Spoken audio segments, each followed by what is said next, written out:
We're here today for the TCAT president search.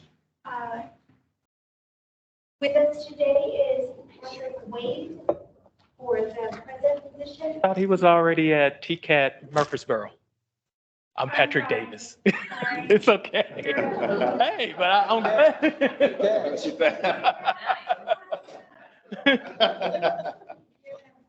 Thank you.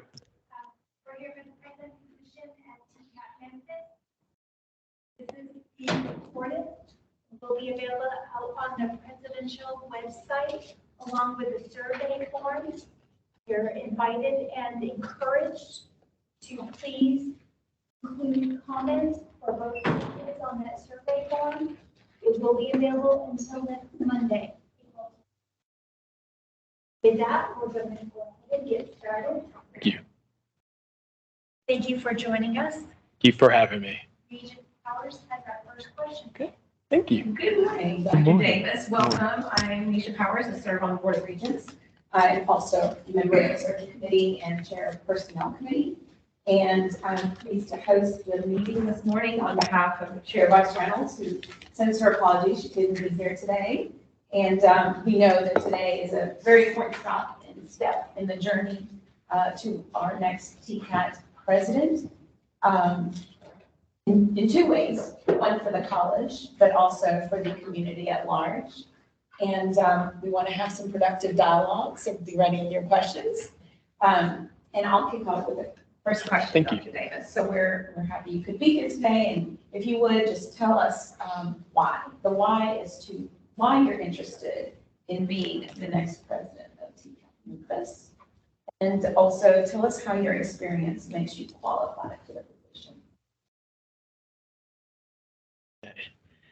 So, good morning. First, before I get started, I do need to give a shout out to our wonderful Chancellor. I know we're transitioning to April, but once again, back into Women's History Month, she made history by being blessed to be our Woman of the Year for the state of Tennessee, USA Today. So I just want my hats off to her.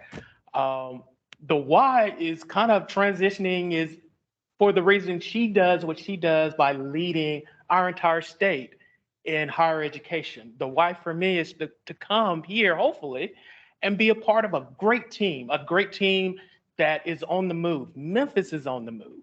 So I'm looking to just add my particular educational philosophy, because I'm all about scholars. I'm all about our students, and then raising them up around services and bringing and inviting the community to just be a part of our students' lives. I'm here to change the trajectory of our students. That's one of the reasons I want to do. I want to be a part of a team that does that. And I see that here in TCAT Memphis as I just completed the tour of how the faculty here truly cares for the students. And I just want to be a part of that. So when it comes to my experience and you look at my CV, that's what I've done. Yes, it's been in community colleges, but academic support, distance ed, the technology, the innovation has all been around elevating communities, elevating students, changing lives. Thank you.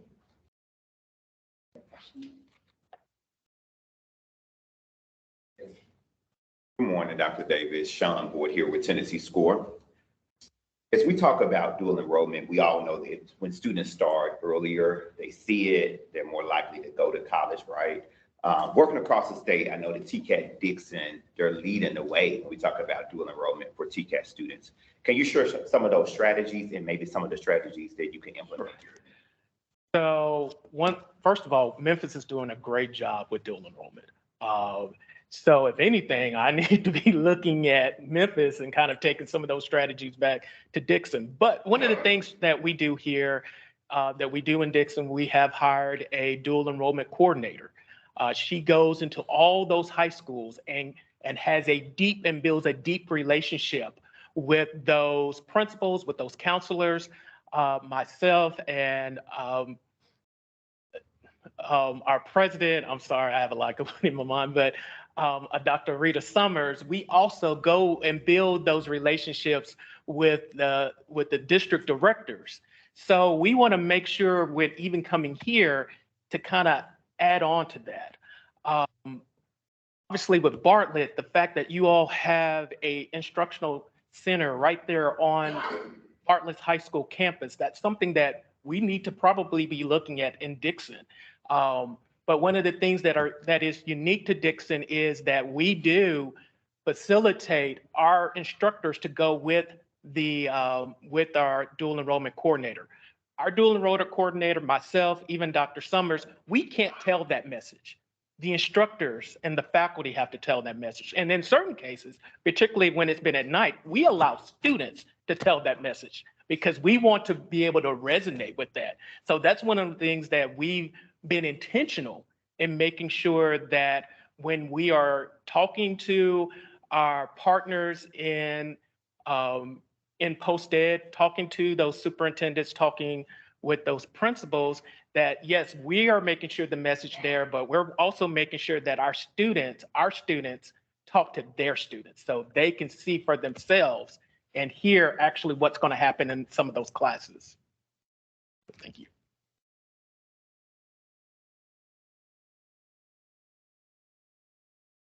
Dr. Davis, good morning. Good morning. And congratulations on making it to this point. I'm Chuck Thomas. My question is, can you tell us briefly about your relationship with a student, how you impacted that student's life, how that student perhaps graduated from TCAT, and what that student is doing now? Oh my goodness. So right now I am working with a student that is at our Clarksville campus. She is in our cosmetology program. And let me say, my hat's off to her when she came in. The way I met her was not under the best circumstances. It was through a situation where she was being disciplined. And it's because what she did not see or didn't have the patience yet to see was her thing was, well, I'm seeing these different hairstyles, but I don't see my hairstyle. And she was wearing dreads. And one of the students said something about dreads, and that really set her off. When I told her, one of the questions that I asked her, I'm like, okay, I know you're mad and I get you and I hear you because I want to give you your voice, but you have a choice to be here. And you can't let anybody get in the way of that choice. So we connected on a level to make sure she understands she has 2 kids. You're not here for somebody else talking about your hair. You're here for those 2 children. So she will be graduating this April. We kind of had to work her through that. She has some other issues, but she's only one of what I would call a success story. I look at every morning, definitely on Mondays, trying to walk the halls just to say good morning, just to say, hey, this is who I am. I'm accessible. Yes, it may be president, vice president, but I'm still Patrick Davis. And so that's what I'm hoping to bring here is just to be able to walk down the halls with students and say, hey, I'm here. If that means taking the jacket off, taking the tie off, okay, we're going to take the tie off. But I am all about students. I'm all about faculty, making sure they have their back, making sure they have resources, because we need those students to tell the TCAT Memphis story when they leave. Thank you.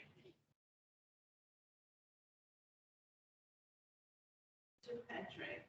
My name is Cassandra, records coordinator at TCAT Memphis. Just wanted to know, what can we, as the body of TCAT Memphis, look forward to if given the opportunity to be our president here at TCAT?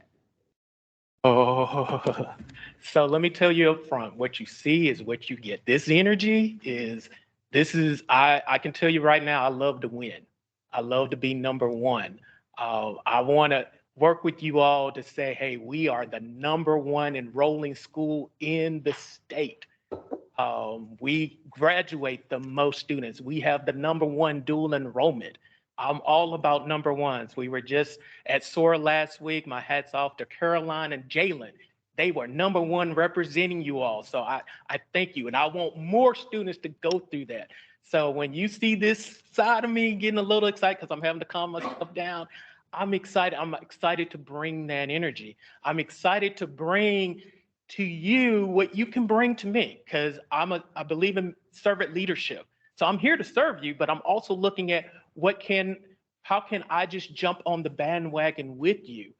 So I'm also looking at a leadership style that's accessible, that I don't mind if there's my first 100 days is getting to know each and every one of you, and I'm coming to you. You're not going to come to me. I want to see you in your space. I want to walk and be a part of your spaces. So I truly understand what it means to be a part of the TCAT Memphis family, because I could tell this is a family. Aaron kept saying, hey, we're family here. I was like, okay, so I'm coming to join the family. I hope you invite me in. So that's what you're going to get, if that's a little bit of a snapshot. Thank you. Davis. I'm Pam Farley, Executive Assistant here at the school. What would be your 90-day plan for this? Say that one more time. What would be your 90-day plan? Oh, my night. Oh, well, I gave you a little bit of that, but let me expand on it. Thank you. So my first 100 days is really to get to know each and every faculty member and staff. Like I said, I want to be in your spaces. That's in scheduling that, including evening and night. I want to be at every single campus. Obviously, that's a lot, but I want to get that done at least in the first 100 days, where I can say I've been to every single campus. The next is being out in the community with our partnerships, with our small businesses, meeting with our SCORE officials, meeting with superintendents if I can get on his schedule, meeting with different, with the mayor in Bartlett. I want to be a part of this community. So I want to make sure that our partnerships are solid, and coming in and making sure that that we actually have the access. They can access us, we can access them. And then definitely want to, where are student services at? Student services.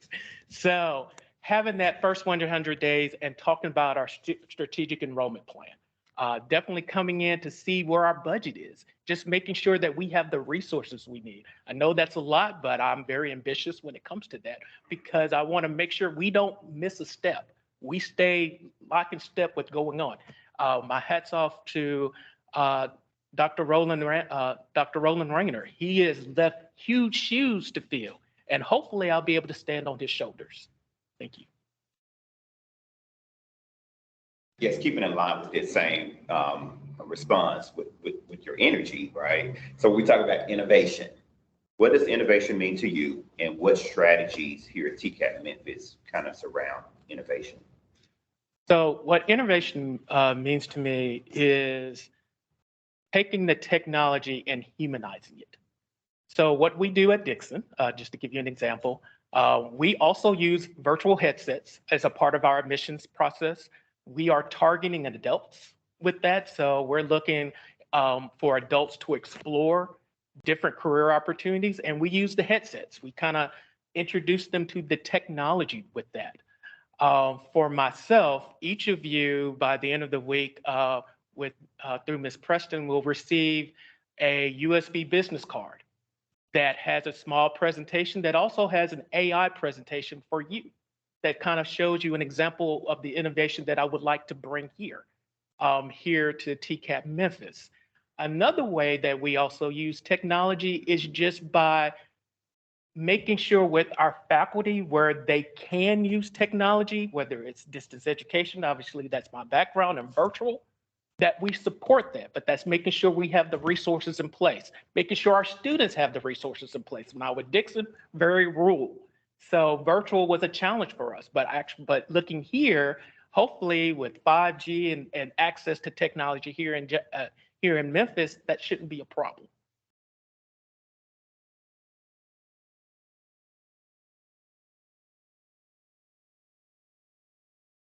Dr. Davis, can you tell me your strengths?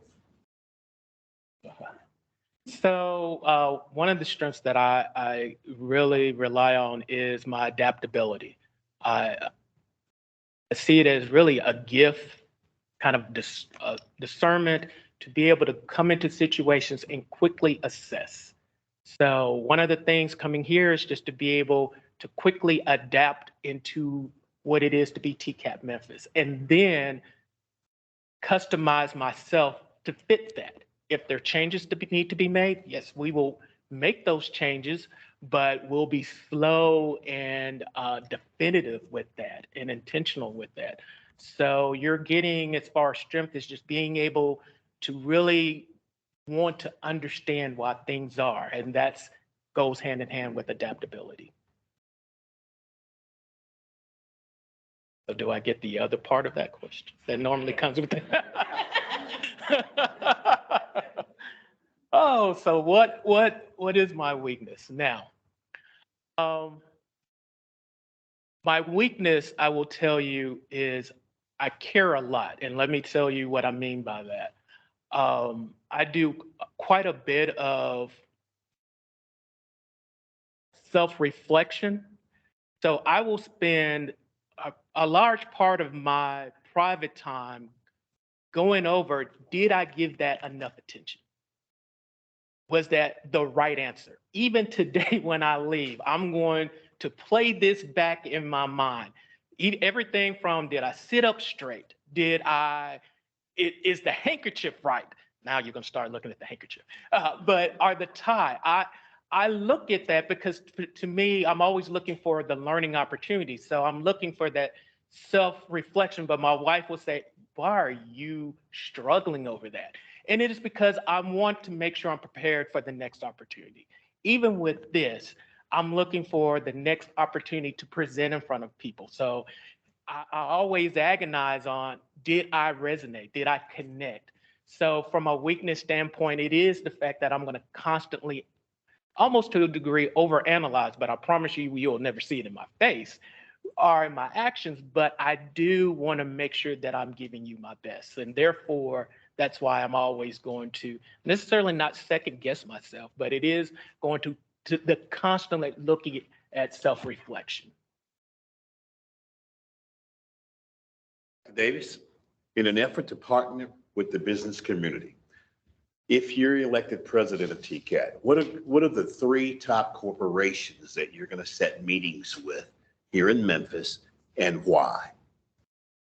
So first and foremost, one of the meetings that I'm looking to set with is FedEx. I'm looking forward to going after that, going to the aviation center, seeing exactly just to thank them for everything that they've done in investing into TCAT Memphis with that particular aviation program. And then, of course, looking to see where can we expand. If that's looking into, if there's a program we're not offering them, and it could be like logistics or something, I'm just throwing this out there. What other programs can we expand on that and bring, once again, to grow the enrollment? The second one I'm looking at is FedEx Autos. I'm sorry, not FedEx, but AutoZone, and partnering with them just because we have this nice trucking program. Once again, logistics. And then of course we're about to have Ford Blue Oval in the back. That's necessarily not one of them, but they're kind of hand in hand with AutoZone. But my third most is establishing a good rapport and relationship with Memphis City of Commerce, just to make sure that we are offering, once again, those programs that are going to impact the economic growth of the greater Memphis area. I want us right smack dab in the middle of that. And it's not an I, it's really a we. We want to be intentional about that. We want to be able to say TCAT Memphis impacts economic growth here in this community. And not only here in this community, but regionally, just to make sure that you go through our program, you're going through a premier program. Our graduates are the best. And I want to make sure that I'm messaging that when we're out there talking to those businesses. How do you go about getting the programs, materials they need to be successful? Well, that goes to resource management. And I think that's one of the things that I really, for me as becoming president and what I'm trying to lead with is resource management. Faculty, staff, they're the experts. So I'm looking to them, asking them, what do they need? I'm looking for faculty. Do you have a 3, 5, 7 year, even a 10-year equipment program? So when I go back and ask for those resources, we're ready to go. If we're taking apart or taking advantage of grants that come down from TBR, and sometimes you only have 30 days to turn that around, and it's $1 million grant, I want us to be ready on go. Hey, we got this money. Do you have the equipment that you need? Do you have that list that you need? So I can go back and tell them, yes, TBR, we're ready to spend that $1 million. Here's the list of equipment. Oh, you need us to have that invoice turned around and bill back to you. We're ready on go. That's kind of what we're bringing here, is just making sure we're managing our resources well. What are your plans for security measures? Wow. Don't see Dr. Hall here. Okay. So one, partnering with Southwest Tennessee Community College through their with their security, with their officers. I definitely, when I walked in looking at the security measures that you already had, very comfortable. It's one of those, we still have to be inviting, but at the same time, once you're in our building, you're in our care. And we want to make sure that we truly, when you're here on our campuses, that you feel safe, you feel secure. So the gentleman that was escorting the police officer that was escorting around, so my hat's off of him, because I didn't have to worry. When I walk around our campuses, when we invite someone here, we want to make sure that they can see that there's security measures in place, that our doors will be locked, unfortunately, in this particular time. And we will sign you in, we'll sign you out, we will escort you out. Just so, once again, making sure that we're taking care of our property, we're taking care of everyone. Because I look at myself as stewardship. I want to be a good and great steward of the state's property and the state's talents. So I just want to make sure when people come onto our campus, you're invited to come here. But once you come here, you're going to be safe and secure. What are your views on merit and promotions for employees? So I love the grow your own. One of the things in that first 90 days, as I'm getting to know faculty and staff, I'm looking at where are they educational wise? Where do they want to be? I'm a lifelong learner. You look at my CV and my resume. Yes, I do have an EDD. I have a doctorate, but I didn't get there in a straight shot. Life got in the way in some cases, but I didn't stop. So when it comes to our faculty and staff, I don't want them to stop. I'm all about lifelong learning.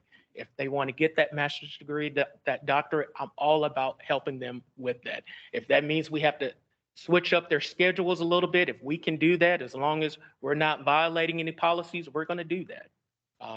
We're going to be 100% supportive of that. How would you market the allied health programs, for example, dental assistant?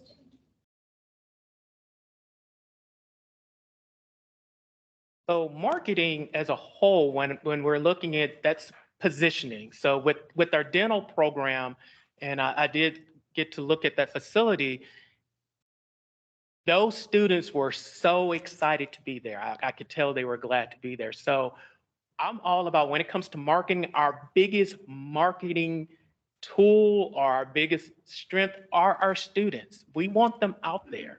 We want them in doctors' offices, dentists' offices.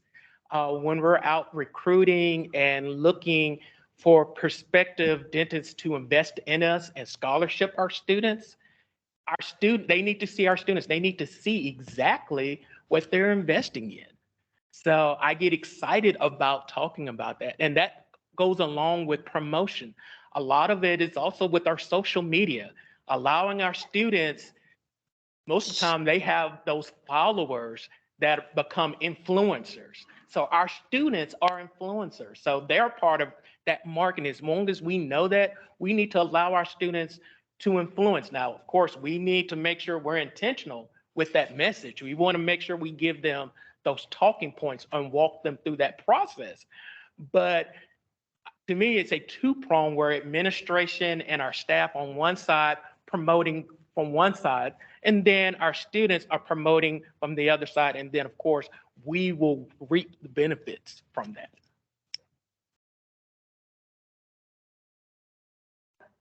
Dr. David, for you, what is one of your greatest achievement at TCAT? I know you have many. So Right now, one of my greatest achievements is the fact that we are graduating, and it's not just mine, it's a team approach. We are graduating our first apprenticeship graduate through NISTAR. We have, I believe, 5 or 6 through A.O. Smith that I believe will be graduating under that apprenticeship later this year. So that we worked really hard. Our workforce development coordinator worked hand in hand with that company to one, find the employee, and then that employee coming through our program and then being a part of that apprenticeship program and then graduating out come this April at April 11th. So we're so excited about that's like really important to me. And then of course, just trying to expand that. That's through our Clarksville campus. So trying to expand that through our Dixon campus. Hello, Dr. Davis. You spoke on the graduating, us being another one focus and with the student, and also you spoke on connecting. So how have you personally been involved with students recruitment and retention? So right now, I am a part of Tennessee Achieves. So I'm a part of that in working with Dixon High School, going to them and being a part of their program. Once again, working with our dual enrollment. The way we recruit, we also take a part in when students are required to take a tour before they start. So we are part of that tour, but then we're out in the community. We're intentionally out in the community. When I mean by that is when there are different festivals going on in Dixon, we're there at the table. We don't have a tie on. We'll just have a shirt on and we just have a name badge. There's no title, so they don't know who we are. We just make sure that we're accessible. Now Dixon is small. They'll figure out who you are real quickly, but the key is to make sure that we're accessible, that when we're recruiting, we're out asking, hey, dude, are you coming to Dixon? And they'll be like, yes. And then I'll ask the question because most of the time with a student, they're there with their parents. And I don't mind asking parents, hey, do you like where you're working? You like what you're doing? Because I'm also about generational recruitment, generational promotion of our college. If you don't like what you do, hey, I'm sure we have a program. We put the VR headsets on them and then we wait for the ooh and ah, and then we kind of just reel them on in. For us, it's kind of the carrot and stick kind of model. But that's how we make an impact. We make an impact recruiting one person at a time. Thank you. Morning, Dr. Davis. Morning. She was Schaefer, assistant instructor. And we talked about recruiting and once you recruit, you want to enroll. And the greatest piece of that is retention. What's your strategy for retention with the problems that we've had with the pandemic, with dropping enrollment and then retention has been, it's been kind of hard to retain the students. Dealing with a lot of mindset with the students, what would be your strategy for retention? Exactly. So when it comes to retention, for me, it's all about wraparound student support services. And that's all of us coming to the table, not just faculty. Faculty aren't just, they're by themselves are not responsible for retention. It also takes both student support services. It takes our counselors. It takes us understanding what those students are going through. I don't like to use the word profile, but we should have a profile of every student enrolled here with us. We should know who's at home with them. We should know if they're displaced and have services ready to go. We should know if they're having food issues. We should know that because if they have to deal with all of that first, we can't teach them, can't educate them. So for me, retaining students is all about safety. And if you're aware of having that trauma-informed leadership, that's part of my leadership style. So I want to make sure our students are safe. We got to make sure they're secure, both emotionally, physically, financially. We kind of got them through financial aid, but we want to make sure that we're moving as many barriers as possible in order to retain. Now, we know we can't retain everything. I mean, we know that, but at least before a student leaves, we've done all that we can. Now, I know in Dixon, when a student walks out, myself or Dr. Summers or one of our other VPs, Ms. Travis, we try to make sure before they walked out that door, they've met with us. So once again, we've done everything before we lose. As we kind of put it, we make it easy for you to get in, but we make it hard for you to leave without that credential. You're going to leave with something. So unless it's just nothing we can do, when we're having that exit interview with them, we're looking at, and we kind of tell them, hey, what does it take for you to get past this one more class so you can at least leave with the certificate? We don't want you to leave with nothing. For us, when you walk in the door, you have to walk out different.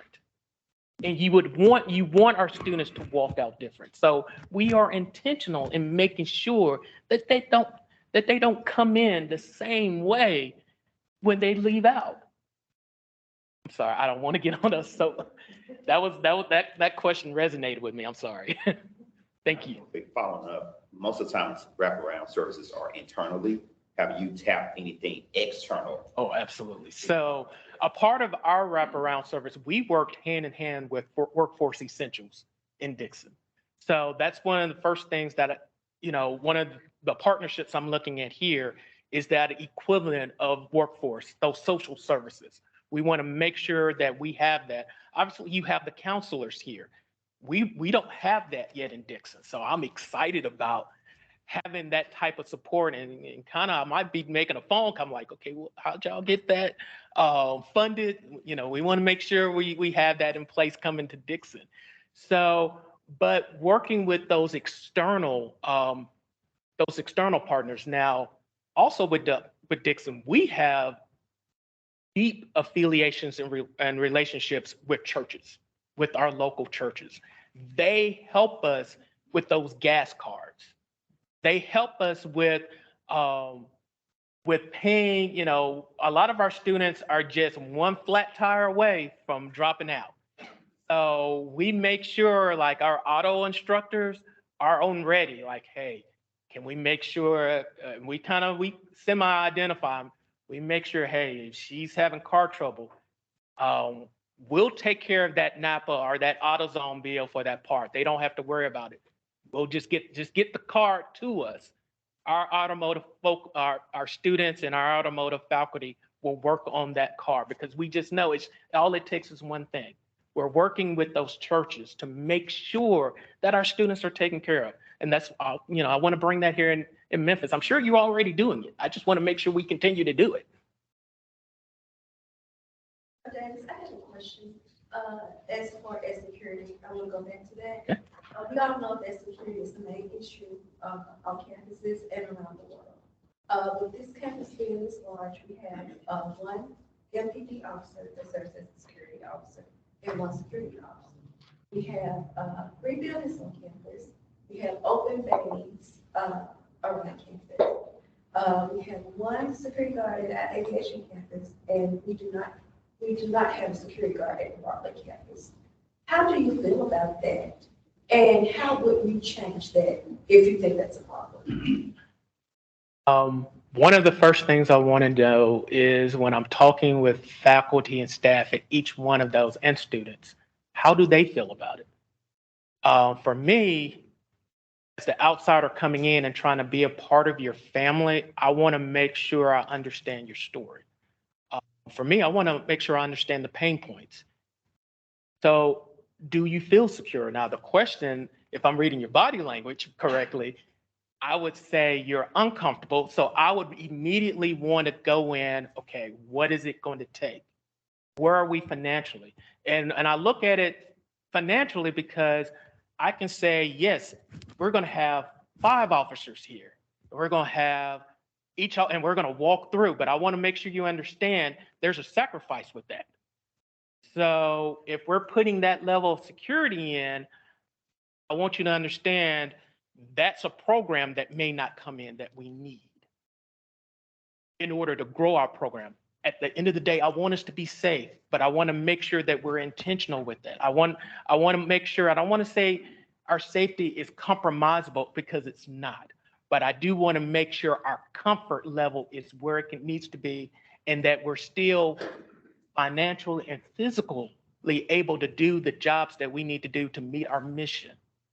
So if that means talking to Dr. Hall to say, hey, can we go half on another security guard through Southwest Community College? Can we go half on a position? You pay half of it, I pay half of it. Now, of course, now I need to go talk to our financial director because I'm making a promise. I haven't even looked at your books, but we're having those type of conversations. But in making sure that conversation involves you and you all have a voice. We need to come out to Bartlett because I understand Bartlett may be different. There may be a reason why they don't have a security guard out there.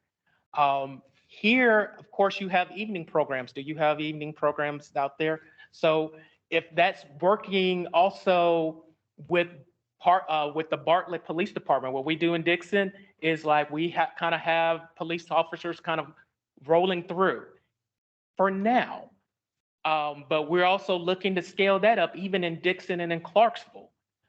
But if that's what we need to do to at least get the conversation started, we will. But I want to make sure we have everyone at the table and every voice is heard. Because one of the things you're going to get from me when we leave a meeting, even with this meeting, because today we're having a meeting, we're going to leave with consensus. And I want to make sure we have consensus. I want to make sure you're empowered, you had your voice, and you understood the choices we need to make. I'm the business and finance manager. So.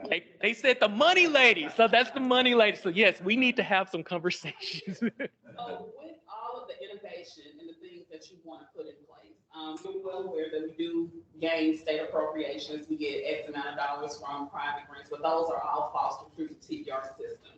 As a part of the presidential role, part of that responsibility is to go out and solicit funds for the campus. How do you ensure, and you mentioned that you want to work with the Congress as well here, how do you ensure those connections are in place? What plans do you have to bring in more money outside of the ones that are already given to us? So and you kind of alluded to that. One of the reasons that I want to work so closely with the Chamber of Commerce, because that is a pinnacle kind of one-stop shop for a lot of businesses here in Memphis. So it's a key place that I can go to introduce ourselves, to introduce TCAT Memphis and our message, and making sure, because what I'm leading with is our message, that we're being impactful and we're asking for investments. That's the only time you're going to hear this many eyes. It's not going to be at me. It's being investment and being impactful with our investment. So when I'm going to solicit funds, I'm soliciting investments. Every person walking out of here is a potential investment back into their company, back into their revenue stream, back into their profits. So if we can speak their language, which is what I really pretty much want to do when I'm soliciting, I say, hey, I'm asking for $100,000 to invest in this particular program. We have these X amount of students coming out, they're graduating. Now, I'm not going to give you first dibs on them, but you should know, you know where we are on 550 Alabama Avenue. So you can come see them and come be a part of this community. And when we're asking for that investment, for that influx of, we're saying that we're giving directly back into this community. And this is how you can do it. Thank you. Did you have a question? Just, I do have a question. Given the president role here at TCAT, given $89 million, what would be one of the things that you do on campus? So if the governor gets all of his money in that $1 billion, guess how much money we're supposed to get right here for TCAT Memphis? It is $80 million. So what I'm looking to do is, one, speak with you all, talk to you, when we are talking about investing that much money, I'm looking at what buildings do we need to either renovate, demolish. If we can take them up, we can. I don't like losing buildings per se, but if it's aged and we can no longer keep it facilitated, then we do need to tear it down. We need to demolish it. So with $89 million, I'm looking around this campus. I'm looking across the street. Do we need to expand? Do we need to politely ask our neighbors, hey, if you no longer need that land, can we buy it from you? Because we have some buildings that we need to put up. I'm also looking at, from a map standpoint, do we have facilities that we need to put out around the greater Memphis area? Do we need to go out to Collierville? Do we need to go out to Whitehaven? Should we have academic buildings on that part? What type of partnership do we have in Millington? I know we are there in the high school, but if we're trying to expand, do we have a relationship there with the naval base? Should we start looking at space there? When I look at the map of greater Memphis, I'm looking at those particular funds. How do we create the best impact, the greatest impact? Obviously, we have Blue Oval that's coming right down just less than 50 miles away from us. So I want to make sure that we're able to send our graduates to go work there. I know another TCAT is actually going to build a center, an academic building there, but I want to make sure that we are placed in order to have the greatest impact. And even then, with that $89 million, I'm not stopping there. We still need to grow some programs. We need to grow your particular automotive program. Are we there and placed in such a way where we can not only be able to pivot when Toyota asks us to pivot, as well as still meet the needs of Ford? And if that's making sure we need to expand automotive, then we need to expand that automotive. What can be done about the discrepancy between instructors' wages and the industry standards? So for the longest, in my tenure with TBR, one of the things that we always had to deal with was the salary disparity between what's actually in industry and then what we're asking our faculty to do. It's almost an anthem. A lot of us will look and say, when you graduate, you're gonna come out making more than I am. And though that sounds nice, that's really not good, because that can easily lead to burnout. So one of the things that I would love to be tasked with and putting together is a salary task force to look at what our market is, particularly here in Shelby County, versus what we're paying. For me, I just don't want us to have a livable wage. Most people can, in particular in Memphis, can go have a livable wage. I want us to have an exciting, worthwhile wage. We have experts here. We hire experts to go out to become experts themselves. So we should have expert salaries. Now, mind you, I understand we're still going to have limitations, but at least we can make the strides and make a pathway to better wages. What are your thoughts on having students take placement tests before enrollment in their programs? That's a very good question. Taking placements tests, I will tell you, coming from a community college background, that's where you start getting more in the community college realm. My question back would be to that, what would be the objective in doing that? Why do we need to do that? Because when it comes to technical education, we're not trying to waste any time. We know our employers, at least in Dixon, and I'm sure here, our employers, as soon as they're in a program, they're ready to hire out of a program. So taking a placement test, I'm not sure. Right now, we have resources in place. We have tech foundations. So if a student is necessarily not where they need to be, we already have a resource in place. That's what the tech foundations class is there for, is to get that particular student up to where they need to be.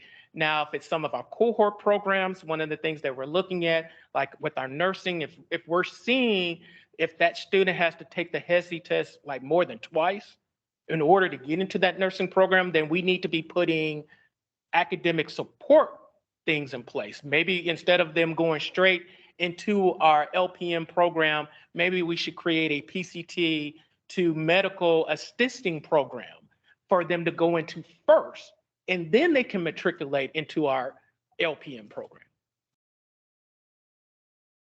Do you have any ideas for how to get student opinions out to benefit the campus? How to hear the student opinions? So right now we have a leadership meeting every Monday. In that leadership meeting, we have suggestion boxes, anonymous suggestion boxes all over our campus in every single break room. Every single common room, we have pens, intentionally having pens next to and paper. So not just students, anyone can write down whatever concerns that they have. And then we discuss them in leadership. Once again, we want to make sure everyone is empowered, make sure everyone has a voice, make sure everyone has choice. So we're intentional in making sure our students have that particular voice and they can come to us anonymously. Another way, and this is just me, I don't know if I'm going to be too busy on here on Fridays to do this, but that's my day to walk around and be in classes. So my faculty that are here, if I'm here, I'm coming to you on Fridays and I'm coming to your space, but I'm not coming for you, I'm coming for your students. That allows them to talk, and it's just a quick 5 minutes. Hey, how are you doing? Kind of just get to know. Most of the time, students will give me that look, and kind of like I said, I enjoy reading body language. I love going up and say, hey, are you doing okay? Is everything okay? And we've had to have some side conversations. That's kind of where one of the questions I think someone asked, how we're intentional with students. That's one of the ways we're intentional with students. And we do that in Clarksville. We do that in our Franklin campuses, when we try to go and be intentional in front of students and be accessible to students. What are your plans for getting TCAT Memphis operating systems technologically current? So one nugget you should leave, I am a techie. I am a technology person. So when I walk around the halls, I'm looking from an innovation point of view. Are we utilizing the latest technology? Are we making sure that from our faculty standpoint, even from our staff, do we have the technological resources in place to be able to do our jobs quicker, better, faster, more efficient? Because you didn't ask me what my long-term goals. Within 5 to 7 years, I'm looking to double our enrollment here. But in order to do that, we got to make sure we have an infrastructure in place to allow for that growth. Yes, that's an ambitious goal, but we got to make sure that we have everything in place. Once again, that goes back to being that resource manager. And that's why I want to definitely meet with everyone within that first 90 days in their space. So that's one of the things I'm looking to analyze. Do you all have the resources you need? And if you don't, let's make a plan to get them. And that goes with our technology infrastructure, because a lot of things we may want to do, a lot of times they'll say, well, we can't do this because we don't have this. We don't have this particular bandwidth. Okay, so let's put a plan together to get that bandwidth. Now, that may not happen this year, but let's put it in next year's budget. Let's see what we can do to get everything. And a lot of this may be phasing until we get there. People online are hungry. They want to know how you feel about food trucks. Remember, they Wow. don't get the benefit of handiwork in the background. Wow. So we have looked at food trucks in Dixon. I would love to look at food trucks here. Issue in Dixon was more, there were city codes and a lot of things that we had to deal with that we had to make sure we were still in compliance with different city codes. Now, our Clarksville campus, their codes and what the city allows and food trucks do and not do is different. Then, of course, making sure that we are aligned with TBR policies.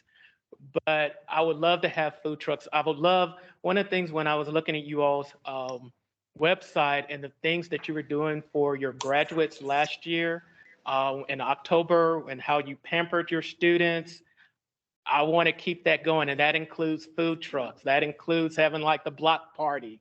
I am a party kind of person. So if we can bring in food trucks, I'm all for it. But at the same time, one, making sure that physically with an F, that we can support that and making sure that once again, we stay in alignment with city and particularly municipality guidelines in order to have that here. Closing remarks. You'd like Ruth and those watching to hear. Just to say that I truly thank you for allowing me to have this conversation with you. I hope I truly didn't bore you, but I do want you to see the energy and the level and the passion that I have for student success. That's what I'm looking, even if you do not select me, I appreciate everything that you're doing and continuing to do for the community of Memphis. Like I said, Memphis is on the move. I'm trying to get on that bus with you guys and just be a part of that movement. And so I truly thank you and appreciate you taking time out of your busy schedules just to have a conversation about student success with me. Thank you.